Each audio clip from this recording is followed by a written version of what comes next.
If a prayer warrior is not a worshiper, he will be wasting his time. Yes. You see, a worshiper is not a singer. A worshiper is one who is a keeper of these patterns.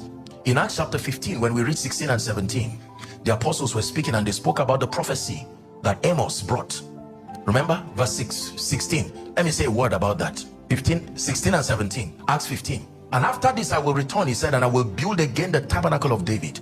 Now, if you understand anything about David, the nation of Israel were never a nation until it was under King David. They lived a nomadic life, moving from place to place. And everywhere they found themselves, as in the case of David, he pitched a tabernacle, a temporal tabernacle, intending to build a permanent one. But God did not allow him because his hand had shed too much blood. And he now gathered all the offerings and he would allow Solomon to come and build. Remember? Yes. But in the interim, the ark of God was kept there. You see that now. And it was a temporary place of worship.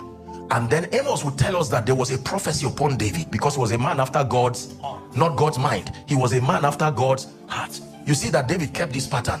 The heart, search my heart, try my thoughts. You still see, it was always let the words of my mouth and the meditation of be acceptable. Are you seeing now? Every time, what made David a man after God's heart was this heart, mouth, life service.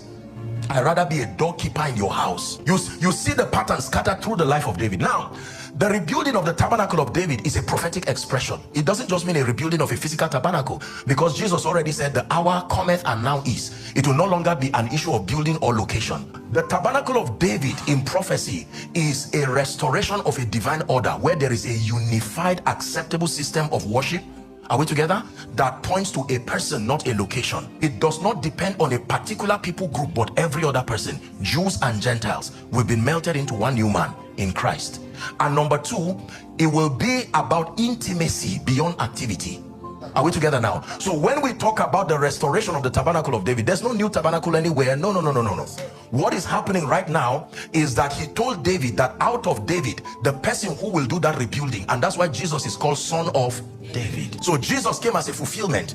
He is the embodiment, the restoration of that tabernacle. So whereas in former times they used to face the temple, now our focus is on the throne of grace, the presence. The Bible says we therefore come boldly before the throne of grace. Those who understand worship are never bankrupt in this life. No, they will lock themselves and come up with answers.